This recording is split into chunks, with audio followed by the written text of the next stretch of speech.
Hello and welcome to SPMIS Academy. Today we'll analyze important newspaper articles of 26th June 2025. Please note you can download the PDF version of today's newspaper analysis by clicking the link given in the comment section. This is the list of the topics that we'll be covering from today's newspaper. The first topic is about PESA and Forest Rights Act. This topic is important from our syllabus GS paper 2 Polity and Governance point of view. इस topic को एकदम detail में discuss करते हैं ताकि GS paper 2 polity and governance से related अलग अलग तरीके के मेंस के प्रश्न को हम लोग आंसर कर पाए. So let us start with the two kinds of basic political system on the basis of या on the grounds of division of power between union and the provincial governments. तो union and provincial governments के बीच में power distribution जिस तरीके से होता है उसके बेसिस पे there are two forms of government, unitary या फेडरल सिस्टम्स. ये तो आपको बेसिक पॉलिटी पता ही है. यूनिटरी सिस्टम के अंदर दो देयर आर प्रोविंशियल या state governments but their power functions and jurisdictions are derived from the central government itself. So central government and whenever wants can take away those powers from the provincial government. ऐसा system follow होता है UK के अंदर. But then दूसरा तरीके का होता है पॉलिटिकल सिस्टम जिसको हम लोग कहते हैं फेडरल पॉलिटिकल सिस्टम, जहां पे the state governments या फिर provincial governments have their own power functions and jurisdiction which is well defined, most of the times well defined and documented in the constitution itself, ताकि उसको central government भी कभी encroach ना कर पाए. तो इस तरीके के पॉलिटिकल सिस्टम को कहा जाता है फेडरल पॉलिटिकल सिस्टम. और फेडरल पॉलिटिकल सिस्टम भी दो तरीके की हो सकती हैं. सिमेट्रिक फेडरल पॉलिटिकल सिस्टम जहां पे सारे स्टेट्स के पास सिमिलर तरीके के पावर हैं, किसी भी स्टेट को कोई प्रेफरेंशियल ट्रीटमेंट नहीं है. ये सिमेट्रिक फेडरल सिस्टम फॉलो होता है यूएस में, ऑस्ट्रेलिया में, जहां पे ऑल द स्टेट्स या provincial governments enjoy same set of power, चाहे वो बड़े स्टेट्स हों पॉपुलेशन वाइज या एरिया वाइज या छोटे हों. जबकि फेडरल सिस्टम में एक दूसरा तरीके का भी पॉलिटिकल सिस्टम हो सकता है जिसको कहा जाता है असिमेट्रिकल फेडरलिज्म, जहां पे अलग अलग स्टेट्स के पास अलग अलग अथॉरिटी है. किसी स्टेट के पास ज़्यादा है, किसी के पास कम है, किसी स्टेट को प्रेफरेंशियल ट्रीटमेंट मिलता है, किसी के लिए पॉजिटिव डिस्क्रिमिनेशन होता है. तो ये सब चीज़ें होती हैं. इसको कहा जाता है असिमेट्रिक फेडरल सिस्टम. भारत के अंदर अगर देखा जाए तो असिमेट्रिक फेडरल सिस्टम फॉलो किया जाता है, जहाँ कई सारे स्टेट्स को कुछ स्पेशल स्टेटस मिला हुआ होता है. They enjoy more autonomy.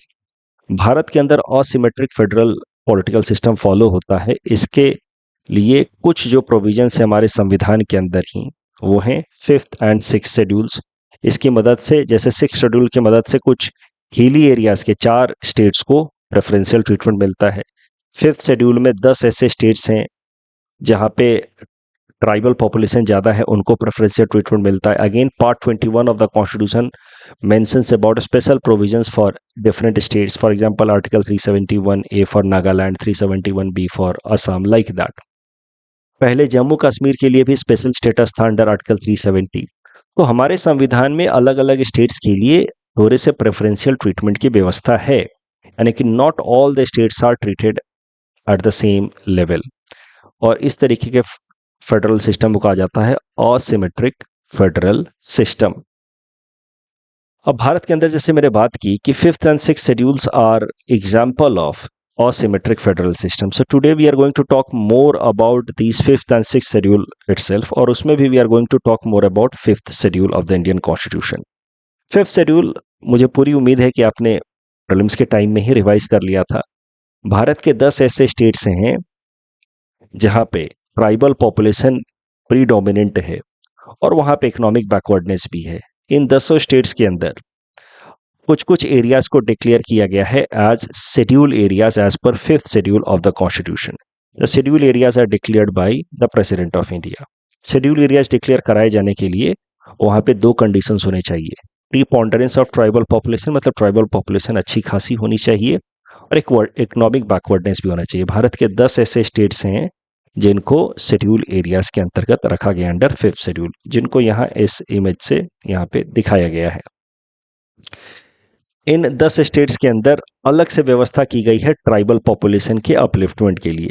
For example, in 10 states में अलग अलग tribal advisory council, tribes advisory council बनाई जाती है, विच विल कंसिस्ट 20 मेंबर्स, जिसमें से 3/4 जो होंगे will be tribal MLAs from the state. जैसे महाराष्ट्र के अंदर एक ट्राइबल एडवाइजरी काउंसिल बनाई जाएगी 20 मेंबर्स की, जिसमें से कम जो 15 मेंबर्स होंगे वो इन ट्राइबल कॉन्स्टिट्यूएंसी से ही आएंगे।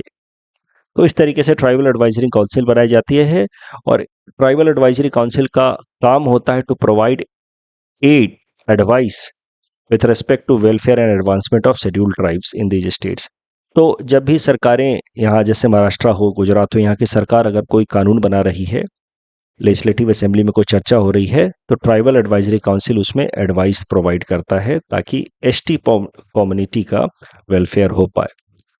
And the governor may direct that the particular act of parliament या state legislature does not apply directly in these areas. ऐसा भी किया जा सकता है क्योंकि देखिए ट्राइबल्स की अपने जीवन के तौर तरीके हैं, they have their own customs and rituals. So many times a law made by the parliament या फिर स्टेट लेजिस्लेचर में encroach into the tribal customs rituals. तो फिफ्थ शेड्यूल वाले एरियाज में यहाँ पे अलग अलग स्टेट के अंदर जो गवर्नर है उनके पास पावर रहता है कि कोई अगर ऐसा कानून है पार्लियामेंट का या स्टेट लेजिस्लेचर का जो ट्राइबल कस्टम से इनकंसिस्टेंट है, तो उसको वो थोड़ा बहुत ऑल्टर कर सकते हैं या फिर पूरी तरीके से उसको अप्लाई नहीं होने का आदेश निकाल सकते हैं। So can be applied with some modification या even governor can release an order that this particular law of parliament या state legislative assembly will not apply at all in the schedule areas. तो ये तरीके हैं tribal population के welfare के लिए। जब फिफ्थ शेड्यूल की बात चल रही है तो सिक्स शेड्यूल भी जल्दी से रिवाइज कर लेते हैं, बट सिक्स शेड्यूल में we are not very much interested here क्योंकि हमारा मेन डिस्कशन जो है फिफ्थ शेड्यूल से रिलेटेड है। सिक्स शेड्यूल एरिया जो है वो उनको कहा जाता है बेसिकली ट्राइबल एरियाज। हमारे संविधान के सिक्स शेड्यूल में इनका जिक्र है और सिक्स शेड्यूल के अंतर्गत जो 4 स्टेट्स हैं नॉर्थ ईस्टर्न रीजन में, मेघालय, मिजोरम, त्रिपुरा, असम, उनके अंदर कुछ एक पर्टिकुलर एरियाज को ट्राइबल एरियाज डिक्लेयर किया गया है under six schedule of the constitution and article 244 of the constitution. और उन शेड्यूल एरियाज या सिक्स शेड्यूल एरियाज या ट्राइबल एरियाज, इनके अंतर्गत तीनों नाम एक ही है, सिक्स शेड्यूल एरियाज या ट्राइबल एरियाज। इनके अंतर्गत जो ये ट्राइबल एरियाज बनाए गए हैं they will have their own autonomous district councils. For example Meghalaya के अंदर देयर आर गारो, खासी, जयंतिया, 3 अलग अलग ऑटोनोमस डिस्ट्रिक्ट काउंसिल। मिजोरम के अंदर चकमा, लाई एंड मारा ऑटोनोमस डिस्ट्रिक्ट काउंसिल। त्रिपुरा के अंदर बस एक ही है। असम के अंदर 3 है, Dima Hasao, Karbi Anglong and Bodoland territorial council. ये जो ऑटोनोमस डिस्ट्रिक्ट काउंसिल्स होते हैं which are created in tribal areas of six schedule, they have more powers. ये ट्राइबल एडवाइजरी काउंसिल की तुलना में यहाँ पे ऑटोनोमस डिस्ट्रिक्ट काउंसिल्स के पावर काफ़ी ज़्यादा होते हैं। They have powers to make law, rules, regulations with respect to certain area जैसे कि land, forest, water, agriculture, health, sanitation. तो यहाँ पे इन 4 स्टेट्स में जो ऑटोनोमस डिस्ट्रिक्ट काउंसिल है एक प्रॉपर लेजिस्लेटिव बॉडी की तरह काम करते हैं। जैसे यूनियन पार्लियामेंट है, स्टेट लेजिस्लेटिव असेंबली है, यहाँ पे they act as an legislative body. उसके अलावा they have their executive body also. तो ये एक प्रॉपर गवर्नमेंट है, थर्ड लेवल की आप ऐसा मान सकते हैं। Land, forest, water, agriculture, health, sanitation, इन सब पे कानून बना सकती है। नॉर्मली सारे जो ऑटोनोमस डिस्ट्रिक्ट काउंसिल है वहाँ पे 30 मेंबर्स होते हैं, बट बोडोलैंड टेरिटोरियल काउंसिल में there are 46 members, 40 elected, 6 nominated. And Bodoland Territorial Council can make laws on 39 different issues. That is why BTC, Bodoland Territorial Council, is considered to be very powerful autonomous district council. So ये बात हो गई schedule areas and tribal areas की। Schedule areas declared as per fifth schedule of the constitution, tribal areas as per six schedule of the constitution. Prelims में आपको बहुत ज्यादा detail में याद रखने की जरूरत नहीं होती है कि कहाँ पे 40 मेंबर्स है, कहाँ 30 मेंबर्स हैं। आपको बस ये समझना है कि ये जो फिफ्थ शेड्यूल है एंड सिक्स शेड्यूल है, these are examples of asymmetric federalism in Indian constitution where certain states are being treated differently by the union as compared to other states of the country.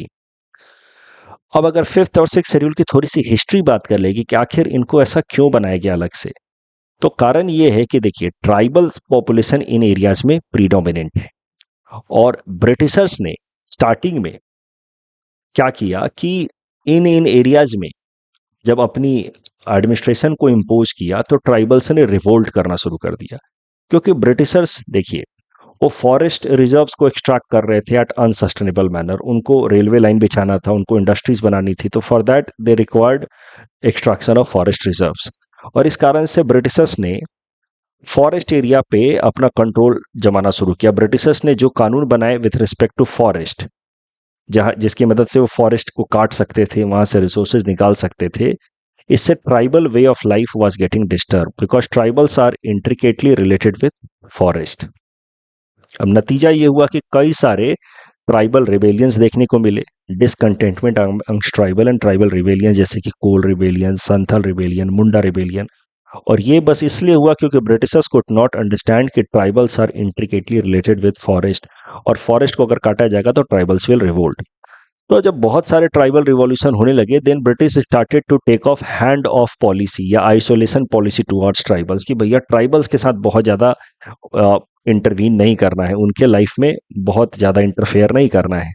And then Britishers ने कुछ areas को declare किया excluded areas, कुछ areas को declare किया partially excluded areas as per government of India act 1935।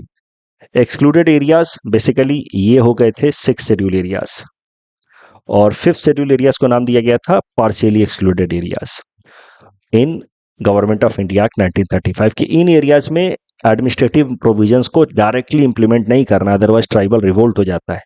अब जब हमारा देश आजाद हुआ तो भारत सरकार के लिए एक लर्निंग थी फ्रॉम ब्रिटिश एडमिनिस्ट्रेशन कि ट्राइबल पॉपुलेशन के अंदर डायरेक्टली कुछ एडमिनिस्ट्रेटिव रूल्स अगर इम्पोज करोगे तो ट्राइबल्स इतना समझेंगे नहीं, दे विल स्टार्ट रिवोल्टिंग। उनका जीवन का तौर तरीका अलग है।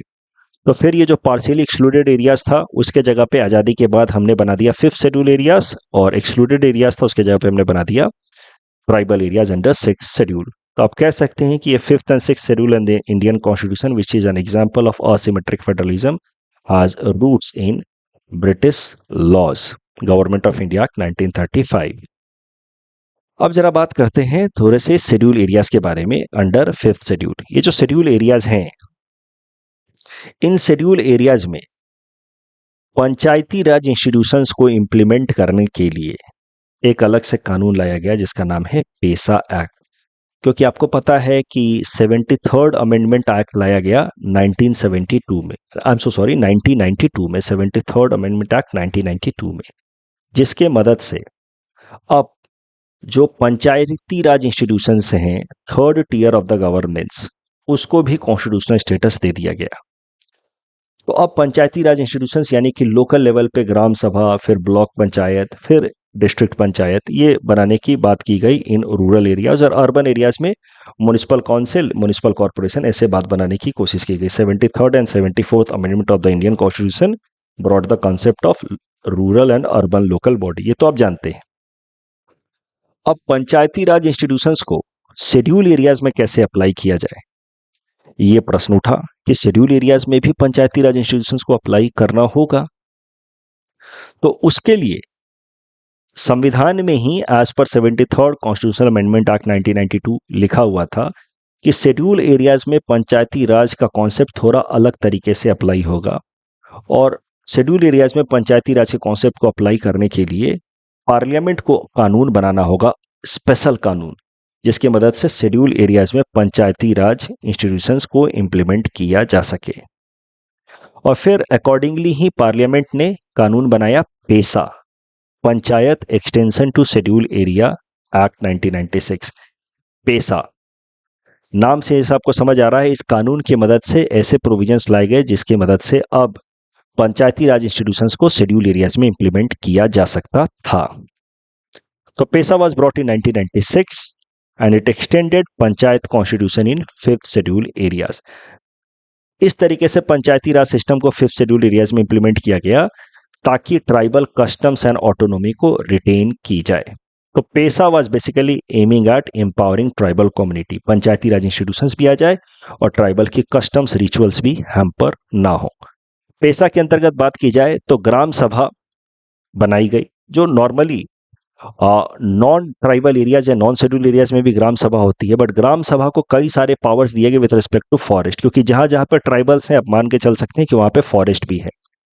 तो ग्राम सभा को फॉरेस्ट मैनेजमेंट से रिलेटेड स्पेशल राइट्स दिए गए कि they could make rules with respect to minor forest produce, land acquisition, natural resource management. Customary laws जो ट्राइबल्स के हैं उनको प्रोटेक्ट करने के लिए यहाँ पे ग्राम सभा को पावर दिया गया।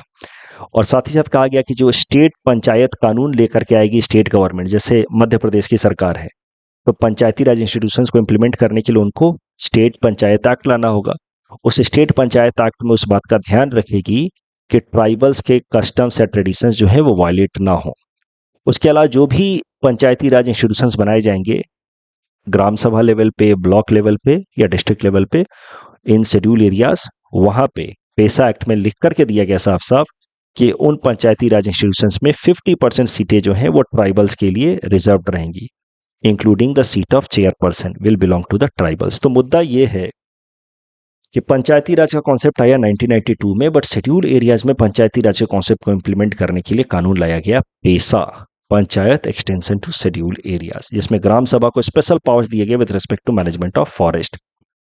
अब थोड़ा सा पेसा को कंपेयर करते हैं फॉरेस्ट राइट्स एक्ट से। फॉरेस्ट राइट एक्ट को अभी हमने 14 जून को कवर किया है, सो आई होप आपको याद होगा ही। फॉरेस्ट राइट एक्ट की मदद से जो ट्राइबल्स हैं या फिर अदर फॉरेस्ट ड्वेलिंग कम्युनिटी जो 75 ईयर से एक पर्टिकुलर एरियाज में रह रहे हैं, उनको लैंड ओनरशिप टाइटल दी जाएगी अप टू 4 हेक्टेयर्स। ये तो बात आपको याद होगी, कुछ ही दिनों पहले हमने देखा है। अब पेसा और फॉरेस्ट राइट एक्ट दोनों की अगर सिमिलैरिटी देखी जाए तो both aims at empowering the tribal groups. दोनों का कॉन्स्टिट्यूशन में जिक्र है। PESA mandated by 73rd amendment as well as article 243।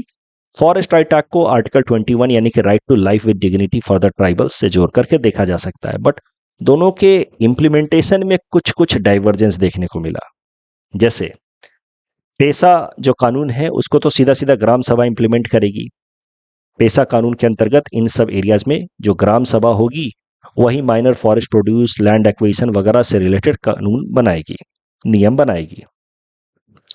लेकिन अगर फॉरेस्ट राइट एक्ट से बात की जाए तो ग्राम सभा क्या करेगी कि फॉरेस्ट राइट एक्ट को इंप्लीमेंट करने के लिए पहले ग्राम सभा के अंदर ही बनाई जाएगी एक फॉरेस्ट राइट्स कमिटी, और वो ग्राम सभा के अंदर जो फॉरेस्ट राइट कमिटी है उसका काम रहेगा फॉरेस्ट राइट एक्ट को इंप्लीमेंट करना। यानी कि फॉरेस्ट राइट कमिटी इस पर्टिकुलर एरिया के अंदर तय करेगी कि किसको लैंड ओनरशिप टाइटल देना है, किसको नहीं देना है फॉरेस्ट राइट एक्ट के अंतर्गत। तो फॉरेस्ट राइट एक्ट के अंतर्गत land title ownership up to 4 hectare दिया जाना था ट्राइबल्स को, एज वेल एज कोई अदर फॉरेस्ट ड्वेलिंग कम्युनिटी है जो 75 ईयर्स या 3 जनरेशन से रह रही है, तो उसको दिया जाना था टाइटल, राइट। तो ग्राम सभा जो है वो पेसा एक्ट को इंप्लीमेंट करेगी, वो तो चल ही रहा है। ग्राम सभा के अंदर फॉरेस्ट राइट कमेटी होगी जो फॉरेस्ट राइट एक्ट के अंतर्गत लोगों के लैंड टाइटल ओनरशिप क्लेम को एक्सेप्ट करेगी या तो रिजेक्ट करेगी। अब ये जो दोनों कानून हैं बनाए तो गए हैं ट्राइबल पॉपुलेशन के अपलिफ्टमेंट के लिए, बट इनमें के एप्लीकेशन में कभी कभार डाइवर्जेंस हो जाता है। फॉर एग्जांपल ये करंट एग्जांपल या जो करंट डेवलपमेंट है इसी से रिलेटेड है। हुआ क्या उड़ीसा के नबरंगपुर डिस्ट्रिक्ट में कि कुछ ऐसे कम्युनिटी के लोग थे, ट्राइबल कम्युनिटी के लोग, जिनका फॉरेस्ट राइट एक्ट के अंतर्गत, जैसे ये उड़ीसा है तो उड़ीसा के अंदर नबरंगपुर डिस्ट्रिक्ट में कुछ ट्राइबल लोगों ने फॉरेस्ट राइट एक्ट के अंतर्गत अप्लाई किया था फॉर लैंड ओनरशिप राइट्स, जबकि पेसा एक्ट के अंतर्गत ग्राम सभा ने उनको वो अपना लैंड इविक्ट करने के लिए बोला, खाली करो जल्दी से क्योंकि हमें फॉरेस्ट को मैनेज करना है। अब देखिए पेसा में पेसा कहता है कि ग्राम सभा के पास पावर है फॉरेस्ट को मैनेज करने का, तो पेसा का पावर के अंतर्गत, कानून के अंतर्गत ग्राम सभा ने कहा कि आप ट्राइबल लोग ये फॉरेस्ट एरिया खाली करो, जबकि इन ट्राइबल लोगों का जो क्लेम था अबाउट लैंड टाइटल ओनरशिप वो अभी भी पेंडिंग था in front of forest right committee of gram sabha. तो कहीं ना कहीं forest right act and PESA दोनों ही ट्राइबल्स के वेलफेयर के लिए बनाया गया है, बट एक तरफ ट्राइबल्स को बोला जा रहा है कि आपको लैंड ओनरशिप दी जाएगी, दूसरे तरफ ग्राम सभा को बोला गया है कि आप फॉरेस्ट को मैनेज करोगे, और फॉरेस्ट को मैनेज करने के चक्कर में बहुत बार ट्राइबल्स को इविक्ट कराया जा रहा है forcefully, even when the claim of their land title ownership is pending under forest right act. तो दिस इज अ कंसर्न। अब पेसा पे तो इसे प्रीलिम्स का प्रैक्टिस क्वेश्चन है, सिंपल, इसको तो आप अटेम्प्ट कर ही लेंगे। ऐसा सवाल आपसे पूछा जा सकता है, थोड़ा कठिन है लेकिन पूछा जा सकता है कि PESA and forest right act both are complementary in spirit, yet they have independent framework that creates institutional friction on ground discuss. तो आपको बताना है कि PESA and forest right act दोनों ही ट्राइबल्स के एम्पावरमेंट के लिए बनाया गया है, बट पेसा का मकसद है local governance, forest right act का है लैंड टाइटल ओनरशिप। अब पेसा कैसे इंप्लीमेंट होता है, क्या काम है, फॉरेस्ट राइट एक्ट कैसे इंप्लीमेंट होता है, उसका क्या काम है, और फिर कभी कभार इम्प्लीमेंटेशन में डाइवर्जेंस हो जाता है, इंस्टीट्यूशनल फ्रिक्शन हो जाता है, वो भी आपको बताना है। नबरमपुर डिस्ट्रिक्ट वाली बात भी आप जिक्र कर सकते हैं। और सिमेट्रिक फेडरलिज्म पे ऐसा प्रश्न आपसे पूछा जा सकता है, इसको भी आप अटेम्प्ट कर सकते हैं।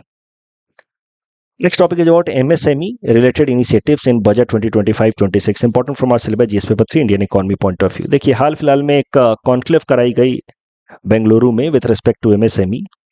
ये न्यूज इतना इंपॉर्टेंट नहीं है, ये टाइम कवरिंग दिस ताकि एमएसएमई के बारे में मैं आपको बता सकूं। उनसे रिलेटेड प्रश्न सीधा सीधा जीएस पेपर 3 इकोनॉमिक्स में पूछा जा सकता है। MSME stands for micro small medium enterprises. तो बहुत छोटे छोटे या मध्यम वर्ग के जो एंटरप्राइजेस होते हैं, collectively they are known as MSMEs. उनके अंदर जो नंबर ऑफ एम्प्लॉयज होते हैं वो कम होती है, रेवेन्यू भी लिमिटेड ही होती है। एमएसएमईज का क्या डेफिनेशन होता है, that is in accordance with MSME act of 2006। Time to time MSME कौन कौन से इंडस्ट्री जो है माइक्रो में आएंगे, कौन से स्मॉल में आएंगे, कौन से मीडियम में आएंगे, उनका डेफिनेशन सरकार बदलते रहती है। एमएसएमईज का ओवरऑल इंपॉर्टेंस देखा जाए इंडियन इकोनॉमी में तो 30% of India's GDP comes from MSME. 46% of India's export comes from MSME. MSME contributes to about 25 crore jobs in the country, which is close to about 45% jobs. तो 25 crore employment generation create करता है MSME. MSME यानी कि बहुत significant role play करता है Indian economy के लिए। Yet MSME faces a lot of problems. Financial constraints face करता है एमएसएमई। ये बिजनेसेस को जनरली जो फॉर्मल क्रेडिट सिस्टम है यानी कि बैंक से लोन लेने में काफ़ी तकलीफ होती है। इनफॉर्मल तरीके से जब लोन लेते हैं तो इनको बहुत ज़्यादा इंटरेस्ट पे करना पड़ता है। दूसरा, lack of formalisation of MSMEs themselves. 86% of the MSMEs are unregistered. Only about 1.1 crore out of 6.63 crores, 6.3 crores of MSMEs are registered under GST. Technologically भी काफ़ी बैकवर्ड हैं, स्किल लेवल भी काफ़ी कम होता है इन एमएसएमई सेक्टर में। लोग जो है अभी भी काफ़ी आउटडेटेड स्किल का इस्तेमाल कर रहे हैं। रेड टैपिज्म का प्रॉब्लम है। इन एमएसएमई सेक्टर्स को अननेसेसरी गवर्नमेंट ऑफिसर जो हैं वो हैरास करते हैं। कंस्ट्रक्शन परमिट नहीं मिलता, टैक्सेस को लेकर के हैरासमेंट होता है। उसके अलावा most of the MSMEs are not integrated with e commerce platforms like Amazon and Flipkart, that is why they are not able to scale up their business. One more thing, MSME generally क्या होते हैं, they are supplier to big companies. ये छोटे छोटे जैसे nut bolt ये सब बना बना करके बड़ी बड़ी कंपनियों को सप्लाई करते हैं। अब बड़ी बड़ी कंपनियां क्या करते हैं, पेमेंट में डिले करते हैं। बड़ी बड़ी कंपनियों का कैसा रहता है कि पेमेंट साइकिल 4 महीने में एक बार आता है कि आप 4 महीने सप्लाई करते रहो, फिर 4 महीने में एक बार 120 दिनों में उनका पेमेंट साइकिल आता है। तो इस कारण से एमएसएमई का जो कैश फ्लो है वो बिगड़ जाता है। ये सब प्रॉब्लम्स है एमएसएमई की। बड़ी बड़ी कंपनियां जो एमएसएमई को काफ़ी हैरास भी करती हैं, पेमेंट भी नहीं करती टाइम पे जैसा मैंने आपको बताया, प्लस उनसे बोलती हैं कि गवर्नमेंट रजिस्ट्रेशन भी अपना कैंसिल करा दो ताकि बहुत सारे डेटा या फैक्ट्स जो है बड़ी कंपनियां अपने टैक्स बचा पाएं। ये सब करती हैं ये बड़ी बड़ी कंपनियां। तो इस तरीके से एमएसएमई का हरासमेंट होता है। एमएसएमई पे सीधा सीधा प्रश्न आ सकता है, क्या है, कैसे हैं, क्या फायदा, इसीलिए मैं करा रहा हूं ये टॉपिक। अब एमएसएमईज आपने देखा कि एमएसएमईज का बहुत इंपॉर्टेंस है इंडियन इकोनॉमी के लिए। छोटे छोटे अपॉर्चुनिटीज क्रिएट करता है लोगों के लिए। तो एमएसएमईज को सपोर्ट करने के लिए भारत सरकार ने कई सारे इनिशिएटिव्स लिए हैं। उसमें सबसे महत्वपूर्ण है उद्यम पोर्टल। उद्यम पोर्टल पे एमएसएमईज को अपने आप को रजिस्टर करना होता है। ये एमएसएमईज को उद्यम पोर्टल एक भारत सरकार ने बनाया है 2020 में। ये पोर्टल, उस पे एमएसएमईज को रजिस्टर करना होता है खुद को। एक बार अगर वो उद्यम पोर्टल पे अपने आप को रजिस्टर कर लें तो फिर भारत सरकार द्वारा रन की गई कई सारी schemes for the benefit of MSMEs, जैसे कि स्फूर्ति स्कीम या एस्पायर स्कीम, उसका फायदा एमएसएमईज को मिलता है। चैंपियंस पोर्टल भी एक अलग से भारत सरकार द्वारा बनाया गया जिसपे एमएसएमईज को इन्फॉर्मेशन मिलता है कैसे वो अपने आप को अपग्रेड कर सकते हैं। ग्रीवांस रिड्रेसल प्लेटफॉर्म भी है एमएसएमईज के लिए, जहां पे वो कंप्लेन कर सकते हैं कि ये प्रॉब्लम्स हैं एमएसएमई सेक्टर की, और फिर भारत सरकार उन प्रॉब्लम्स को ठीक करती है। रैम्प इनिशिएटिव है to help those MSMEs that were forced lockdown during COVID. MSMEs को फाइनेंस मिलता रहे इंस्टीट्यूशनलाइज तरीके से, इसके लिए प्रधानमंत्री मुद्रा योजना है। उन्नति स्कीम लाया गया अलग से to support MSMEs of north east region. SFURTI scheme जिसका मैंने जिक्र यहाँ किया कि उसका फायदा एमएसएमईज को मिल सकता है if they are registered on Udyam portal. तो स्फूर्ति स्कीम के अंतर्गत क्या किया जा रहा है कि एमएसएमईज की क्लस्टर बनाई जा रही है अलग अलग एरियाज में। क्लस्टर बनाने से क्या होता है कि वहाँ पे एक ही एरिया में कई सारे एमएसएमईज होते हैं, तो बहुत सारे कॉमन फैसिलिटीज हो जाते हैं, जैसे इलेक्ट्रिसिटी, ट्रांसपोर्ट, ये सब कॉमन फैसिलिटी हो जाती है। तो एमएसएमई का क्लस्टर बनाया जा रहा है स्फूर्ति स्कीम के अंतर्गत। एस्पायर स्कीम भी एमएसएमई के लिए है, जिसका फायदा उठाया जा सकता है अगर उद्यम पोर्टल पे एमएसएमई अपने आप को रजिस्टर करे। तो एस्पायर का पूरा नाम ही अगर आपको याद आ गया तो आप समझ जाएंगे ये क्या है। Aspire scheme for promotion of innovation rural industry, यानी कि रूरल एरियाज में एमएसएमई को प्रमोट करने के लिए एस्पायर स्कीम है। ये भी भारत सरकार की इनिशिएटिव है। उसके अलावा zero defect zero effect initiative Bharat सरकार लेकर के आई है एमएसएमईज के लिए। इसके अंतर्गत लक्ष्य ये है कि एमएसएमईज के जो प्रोडक्ट होंगे उसमें कुछ भी डिफेक्टिव प्रोडक्ट नहीं होना चाहिए, प्लस एमएसएमई का जो भी प्रोडक्ट बनाया जाएगा उसका एनवायरनमेंट पे कोई निगेटिव इम्पैक्ट नहीं होना चाहिए। यही है zero defect zero effect initiative for MSME. ना ही डिफेक्टिव होगा, ना ही उसका एनवायरनमेंट पे कोई निगेटिव इफेक्ट होगा। अब साल 2025-26, यहाँ पे 26 में लिखना चाहता था, गलती से 16 हो गया, इसको मैं रेक्टिफाई कर दूंगा। साल 2025-26 में एमएसएमईज के लिए क्या क्या इनिशिएटिव्स लिए गए हैं। तो सबसे पहले एमएसएमईज का जो डेफिनेशन क्राइटेरिया है उसको रिवाइज किया गया है ताकि ज़्यादा से ज़्यादा बिजनेसेस को इसके अंदर इंक्लूड किया जा सके। अब माइक्रो इंटरप्राइजेस वो होंगे जिनका इन्वेस्टमेंट होगा अप टू 2.5 करोड़ और टर्न ओवर होगा up to 10 crore. Small micro तो हो गया, small enterprises as per the new categorisation as per union budget. Investment 25 crore तक का, टर्नओवर अप टू 100 करोड़ का, उससे वैसे इंडस्ट्रीज को कहा जाएगा स्मॉल इंडस्ट्रीज। मीडियम इंडस्ट्रीज जहां पे इन्वेस्टमेंट 125 करोड़ का एंड टर्नओवर 500 करोड़ का। तो रिवाइज्ड क्लासिफिकेशन क्राइटेरिया ताकि ज्यादा से ज्यादा एमएसएमईज इसके अंतर्गत आ सके, ज्यादा से ज्यादा इंडस्ट्रीज एमएसएमई में कैटेगराइज हो पाए और एमएसएमई स्कीम्स का फायदा उठा पाए। इसके अलावा क्रेडिट कार्ड दिया जाएगा माइक्रो इंटरप्राइजेस को, 5 लाख रुपए तक का एमएसएमई क्रेडिट कार्ड मिलेगा, जिससे जो माइक्रो इंटरप्राइजेज हैं उनको जब जरूरत पड़े तो वो पैसा विड्रॉ कर सकते हैं। इसकी बस जरूरत ये है कि एमएसएमईज को अपने आप को उद्यम पोर्टल पे रजिस्टर करना होगा। तो एमएसएमईज के अंदर जो माइक्रो इंटरप्राइजेज है उनको 5 लाख तक का क्रेडिट कार्ड मिल जाएगा। Support for the startups and first time entrepreneurs, 10,000 crore का एक अलग से फंड बनाया गया है भारत सरकार द्वारा ताकि जो नए नए स्टार्टअप्स अंडर एमएसएमई उनको सपोर्ट किया जा सके। Plus national manufacturing mission for clean technology, तो इसके अंतर्गत वो एमएसएमईज जो क्लीन टेक्नोलॉजीज में, जैसे कि फोटोवोल्टाइक सेल्स में, इलेक्ट्रिक व्हीकल्स के बैटरीज में, विंड टर्बाइन एरियाज में काम कर रहे हैं, उनके लिए अलग से स्कीम लाया गया under union budget national manufacturing mission for clean technologies. In fact union budget साल 2025-26 में जो 4 इंपॉर्टेंट पिलर्स हैं उसमें से एक इंपॉर्टेंट पिलर है एमएसएमई इटसेल्फ। एमएसएमई के ऊपर यूपीएससी ने प्रीलिम्स में यह प्रश्न पूछा था साल 2023 में, please attempt this question. Mains में यह प्रश्न पूछा था यूपीएससी ने साल 2023 में, दोनों ही सवाल आप अटेम्प्ट कर सकते हैं। Next topic is about international day against drug abuse, important from our syllabus GS paper 3 internal security point of view. 26 June यानी कि आज का दिन दुनिया भर में international day against drug abuse and illicit trafficking की तरह ऑब्जर्व किया जाता है ताकि ड्रग अब्यूज के अगेंस्ट अवेयरनेस क्रिएट किया जा सके। यूनाइटेड नेशन जनरल असेंबली में 1987 में तय किया गया था कि इस दिन को international day against drug abuse की तरह ऑब्जर्व किया जाएगा। साल 2025 का थीम है breaking the chains, prevention, treatment and recovery for all. Prelims perspective से आपको फैक्ट याद रखना है कि world drug report is published by United Nations office on drug and crime. Bharat के अंदर जो ड्रग ट्रैफिकिंग होती है वो मेनली इन 2 रीजन से आती है। ओपीएम प्रोड्यूसिंग जो रीजन्स हैं, notorious region, north eastern side के प्रॉक्सिमिटी में है गोल्डन ट्राइंगल। गोल्डन ट्राइंगल वो एरियाज है जहां पे कुछ हिस्सा म्यांमार में है, कुछ थाईलैंड में, कुछ वियतनाम में और कुछ लाओस में। ये गोल्डन ट्राइंगल वाले एरिया जो है यहाँ पे ओपीएम प्रोड्यूस होता है और फिर नॉर्थ ईस्टर्न रीजन में उसकी ट्रैफिकिंग की जाती है, ड्रग ट्रैफिकिंग। इसके अलावा गोल्डन क्रेसेंट ये एरिया है ईरान, पाकिस्तान और अफगानिस्तान में कुछ एक particular area which is notorious for opium growing, और यहाँ से फिर नॉर्थ वेस्ट इंडिया में जो है ड्रग ट्रैफिकिंग की जाती है, उड़ता Punjab. Impact of drug abuse, अब ड्रग अब्यूज का नुकसान क्या होता है। देखिए ड्रग अब्यूज का अलग अलग तरीके से नुकसान होता है हमारे लाइफ में। इकोनॉमिक लॉस होगा ऑफ कोर्स, जो इंसान ड्रग एडिक्ट बन जाता है वो फिजिकल या साइकोलॉजिकल या इंटेलेक्चुअल तरीके से डिके हो जाता है, वो परिवार के लिए एक बर्डन बन जाता है। सिक्योरिटी चैलेंजेस भी होते हैं, जो ड्रग एडिक्ट होते हैं उनको पैसा चाहिए होता है तो फिर वो चोरी करते हैं, फिर वो अलग अलग तरीके के एंटी सोशल एक्टिविटीज़ में इन्वॉल्व होते हैं, प्लस उनका साइकोलॉजिकल काफ़ी वो डिके हो जाते हैं, तो they engage into impulsive crimes like murder and all, they engage into drug trafficking, they engage into activities that finance terrorism, जिसको कहा जाता है नार्को टेररिज्म। हेल्थ के ऊपर भी नेगेटिव इम्पैक्ट होता है, क्योंकि ड्रग कंज्यूम करने के लिए बहुत बार वो यूज सिरिंजेस का इस्तेमाल करते हैं, तो एचआईवी इन्फेक्शन का खतरा रहता है, hepatitis B, C and tuberculosis का खतरा रहता है। विमेन के ऊपर भी नेगेटिव इम्पैक्ट होता है। तो सोशल इश्यूज भी हैं ड्रग अब्यूज के।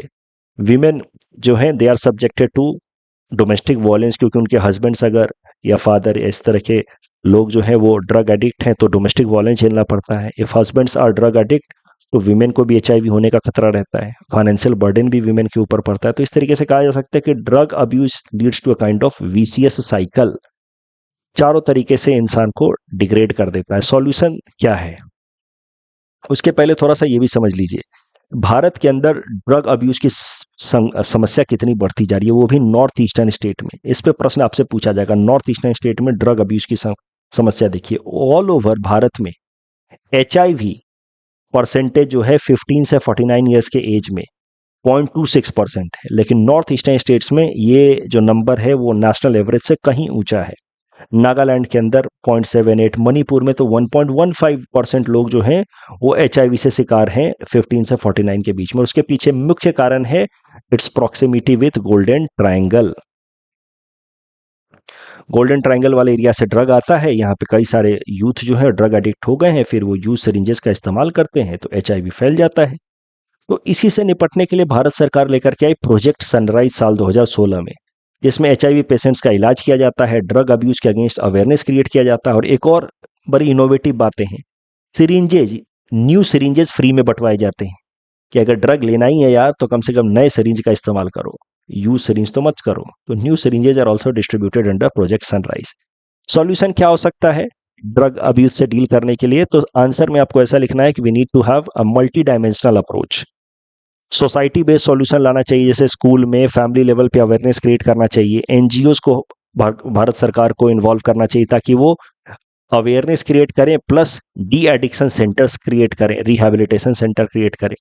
कानूनी मेजर्स लेना चाहिए सोसाइटी बेस्ड सॉल्यूशन के अलावा, लीगल मेजर, जैसे कि भारत सरकार का कानून है narcotic drugs and psychotropic substance act, NDPS act 1985। इसमें ड्रग अब्यूज करने वाले लोगों को या ड्रग पेडलिंग करने वाले लोगों को 10 साल तक की सजा हो सकती है। तो इस कानून को स्ट्रिंजेंट तरीके से इंप्लीमेंट करने की जरूरत है।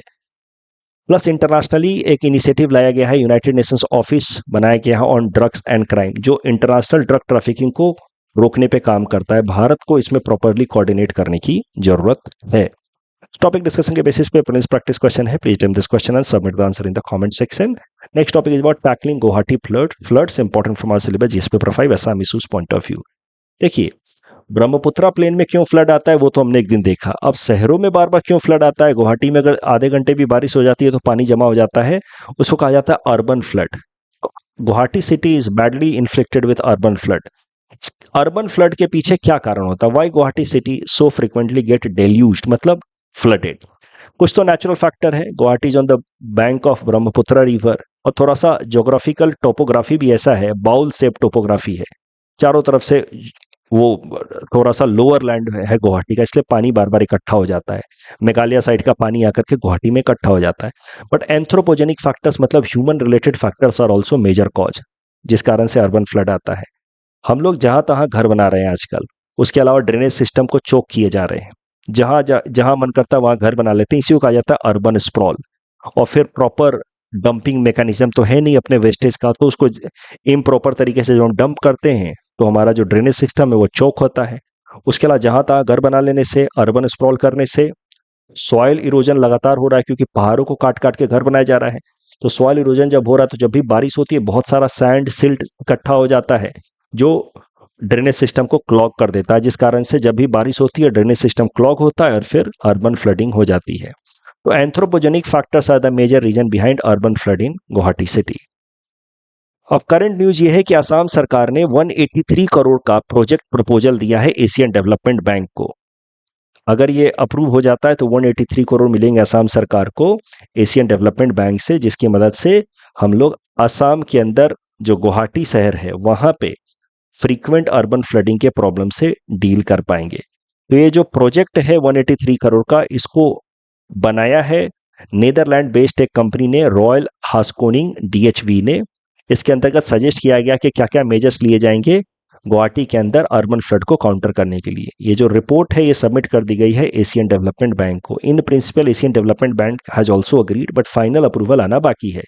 इस रिपोर्ट में मेनली बात की गई है कि गुवाहाटी के आसपास जो 3 रिवर सिस्टम है, बाहिनी, भरालू एंड वशिष्ठ रिवर, इन तीनों रिवर सिस्टम को डीक्लॉग किया जाएगा, क्लीन किया जाएगा, ताकि रेनी सीजन में अर्बन फ्लडिंग ना हो। मेनली होता क्या है कि ये जो बाहिनी रिवर है खासी नदी, खासी हिल से निकल करके आती है, ये मिलती है भरालू रिवर से, moving through Khanapara, 6 mile and Panjabari. तो इनको डिक्लॉग करना होगा, इनके जो सिल्ट्स हैं उनको रिमूव करने होंगे। तो बेसिकली ये जो 3 रिवर सिस्टम है नियर गुवाहाटी, छोटे छोटे रिवर्स हैं, भरालू, बाहिनी एंड वशिष्ठ, इनको ही डिक्लॉग करने का मेन प्रपोजल है इस एशियन डेवलपमेंट बैंक वाले डीपीआर में। क्या क्या मेजर इंटरवेंशंस किए जाएंगे वो भी जरा देखते हैं। तो जो स्टॉर्म वाटर, एकाएक से जब बारिश होती है उसको कहा जाता है स्टॉर्म वाटर, वहां से जो पानी आता है मेघालय से, उसको सीधा पामोही रिवर में डाइवर्ट कर दिया जाए। अभी क्या होता है कि पहले पानी आता है तो वो वशिष्ठ नदी से पामोही में आता है, पामोही से फिर वो दीपोर बील में जाता है, फिर वहां से ब्रह्मपुत्रा में मिलता है।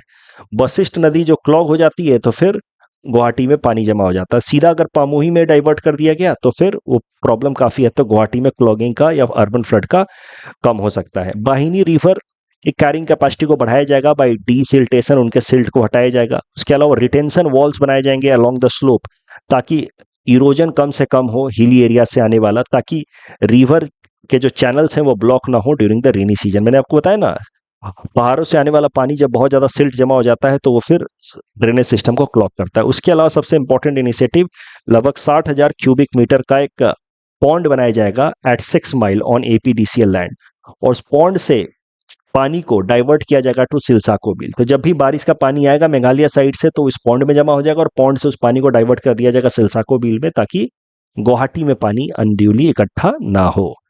अर्बन स्प्रॉल पे एपीएससी ने मेंस में यह प्रश्न पूछा था कि अर्बन स्प्रॉल होता क्या, उसके पीछे का कारण क्या है, ये सब आप आंसर में लिख सकते हैं। लिली थॉमस केस में तीसरा स्टेटमेंट गलत है, इसको रेट्रोस्पेक्टिव तरीके से इंप्लीमेंट नहीं किया जा सकता। इसका जवाब तो सीधा एसडीजी का, सस्टेनेबल डेवलपमेंट नेटवर्क। यहाँ पे तीनों स्टेटमेंट सही थे, और यहाँ पे नव्य स्कीम में ये स्टेटमेंट गलत है। क्लास 8 वाला ऐसा कोई क्राइटेरिया नहीं लिखा है नव्य स्कीम में। That's all from our side for today, thanks for watching.